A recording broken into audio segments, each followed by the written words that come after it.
जय जगन्नाथ कालिया शांत नीलतनु चका डोला महोदधि कोले कल्पवट मूले करुअछ प्रभु नीला। ये नीलामय ठाकुर जो आज सुविख्यात ए श्रीक्षेत्र माटी महाप्रभु प्रत्येक मुहूर्त नीला करती जेपरी आपण जानी 12 मासरे 13 यात्रा। आज है एक विशेष दिन। आज धरावक्ष को शीत आज आसिक तार प्रथम स्पर्श दब एवं प्रथम अर्घ्य प्रदान करिवो।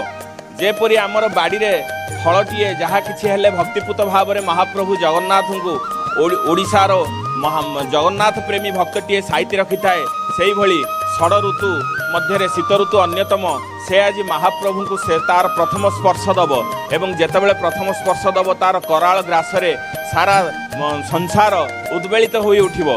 महाप्रभु किंतु नीलामय ठाकुर आज जेतेबेले शीत आसिक स्पर्श देव एवं शीत सहित महाप्रभु युद्ध करिवे।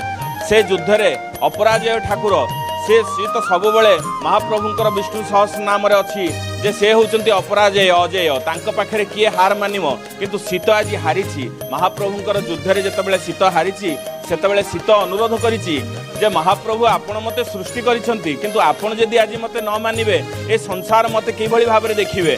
तेणु महाप्रभु ता सहित शर्त रखिसंती। से शर्त कौन ना महाप्रभुंकर जो पालिया सेवक माने सेमाने ब्राह्म मुहूर्तर प्रातः कालरू महाप्रभुंकर सेवा निमंते आसुचंती।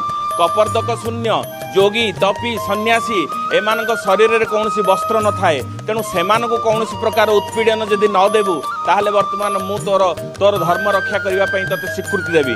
एवं महाप्रभुंक निकट रे शीत करपत्र जोड़िकी शीत हारिची एवं गरीब लोक माने दुखी मानक प्रति पीड़ा प्रदान न करबा पई सम्मत होईची। एवं महाप्रभु तार सम्मान रक्षा करबा पई सारा विश्वर नियामक से होउचंती जगतर नाथ दिनमणि मंडल अर्थात सकल शक्तिर आधार सूर्यदेव जार चक्षु एवं से तांको मध्य शीत हेउची। से आज जेतेबेले मध्याह्न धूप पर से शीत को समर्थन करिक घोड़ लगी हेबे। महाप्रभु वर्तमान श्रीपंचमी पर्यंत ए शीत वस्त्र रे आच्छादित हेबे। एतिक दिन पर्यंत शीत तार आरंभ करिवो तार प्रकोप।